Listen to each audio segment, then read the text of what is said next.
بسم اللہ الرحمن الرحیم الحمد للہ رب العالمین والعاقبۃ للمتقین والصلاۃ والسلام علی سید المرسلین نبینا محمد وعلی آلہ وصحبہ اجمعین ومن تبعہم بإحسان الی یوم الدین اما بعد۔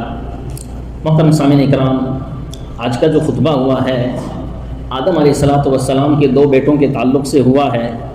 محترم سامعین اکرام، اللہ رب العالمین نے قرآن مجید کو جو ہمارے لیے اتارا ہے اس کے اصولوں میں سے ایک اصول یہ ہے، کتاب انزلناہ الیک مبارک لیدبروا آیاتہ ولیتذکر اولو الالباب، کہ یہ بابرکت کتاب جو ہم نے آپ کی طرف اتاری ہے تاکہ لوگ اس میں غور و فکر کریں اور عقل مند لوگ جو ہیں وہ اس سے نصیحت حاصل کریں۔ میرے مسلمان بھائیوں، آج کا جو خطبہ ہے وہ حابیل اور قابیل جو کہ آدم علیہ السلام کے دو بیٹے ہیں ان کے متعلق ہے۔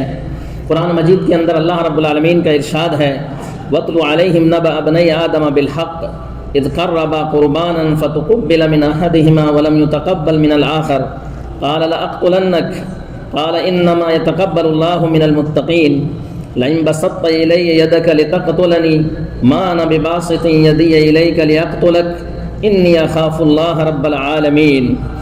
آپ ان کو آدم علیہ السلام کے دو بیٹوں کا سچا واقعہ سنائیے۔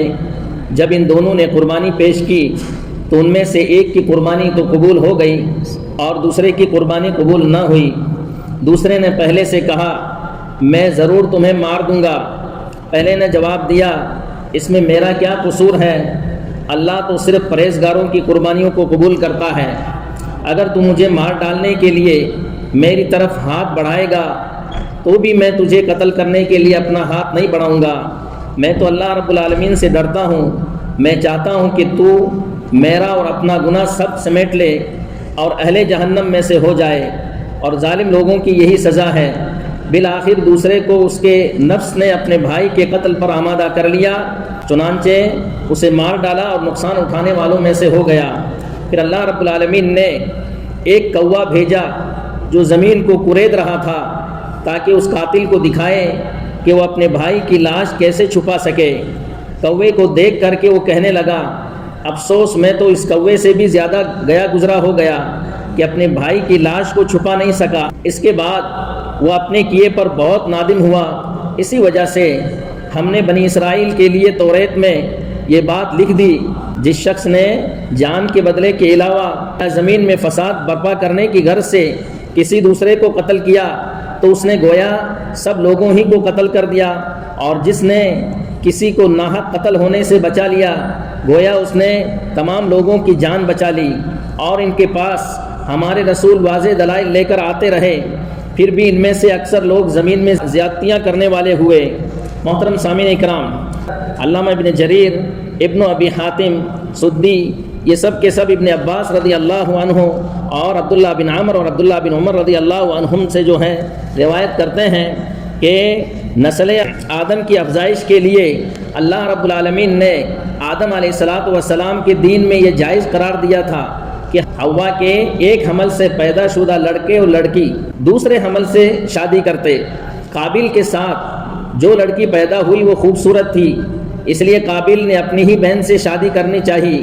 جھگڑا ختم کرنے کے لیے آدم علیہ السلام نے دونوں سے کہا کہ تم اللہ کی رضامندی کے لیے قربانی کرو۔ حابیل بکریاں پالتا تھا اور قابیل کھیتی کرتا تھا۔ حابیل نے اللہ کی رضامندی کے لیے ایک تندرست اور موٹے بکرے کی قربانی دی۔ قابیل نے گھٹیا قسم کا اناج اللہ کی راہ میں نکالا۔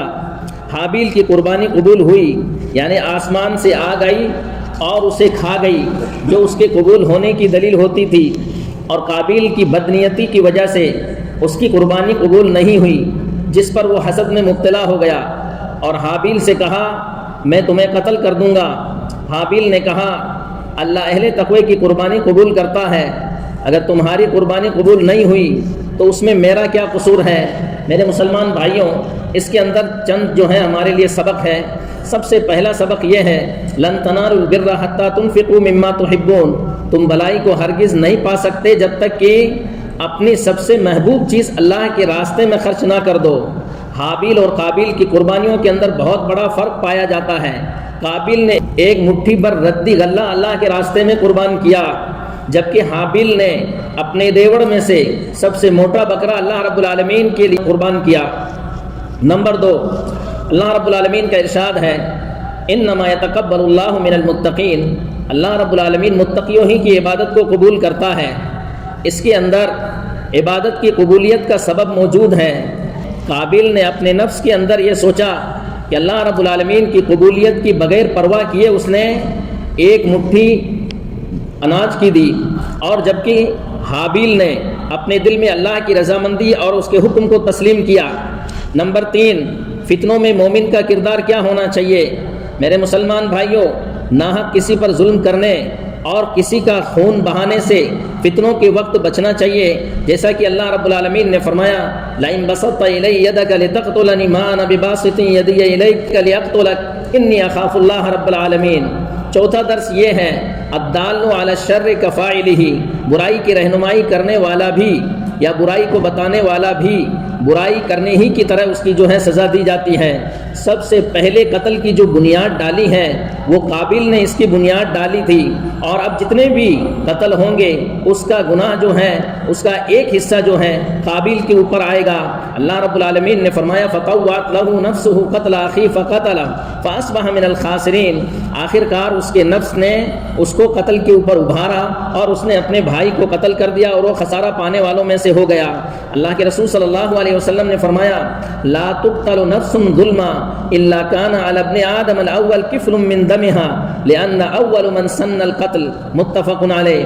جو قتل بھی ظلمن ہوتا ہے، قاتل کے ساتھ اس کے خون ناحق کا بوجھ آدم کے اس پہلے بیٹے پر بھی ہوتا ہے، کیونکہ یہ پہلا شخص ہے جس نے قتل کا کام کیا ہے۔ برا طریقہ جو ہے اس قابیل نے ایجاد کیا، اور اللہ کے رسول صلی اللہ علیہ وسلم نے مسلمان خونوں کے احترام کرتے ہوئے حجۃ الوداع کے اندر اللہ کے رسول صلی اللہ علیہ وسلم نے فرمایا ان دماءکم حرام کحرمت یومکم ھذا فی شہرکم ھذا فی بلدکم ھذا، کہ بے شک تمہارے خونوں کی عزت اس عزت والے دن کی طرح باعزت ہے، اس عزت والے مہینے کی طرح باعزت ہے، اس عزت والے شہر کی طرح باعزت ہے۔ اور پھر اللہ کے رسول صلی اللہ علیہ وسلم نے آخر میں کہا اللہم قد بلغ، اے اللہ تو اس بات پر گواہ رہنا میں نے یہ بات جو ہے پہنچا دی۔ اور اللہ کے رسول صلی اللہ علیہ وسلم نے فرمایا لو ان اہل السماوات والارض اجتمعوا على قتل رجل مسلم واحد لاکبهم اللہ جميعا على وجوہہم فی النار، اگر پورے آسمان والے فرشتے اور پورے زمین والے انسان کسی ایک انسان کے ناحق قتل میں شریک ہو جائیں تو بھی اللہ رب العالمین ان سب کو منہ کے بل جہنم میں جھونک دے گا۔ اللہ رب العالمین سے دعا ہے کہ اللہ رب العالمین ہمیں ایمان و عمل کی توفیق عطا فرمائے، آمین۔ وآخر دعوانا الحمدللہ رب العالمین، جزاکم اللہ خیرا، والسلام علیکم ورحمۃ اللہ وبرکاتہ۔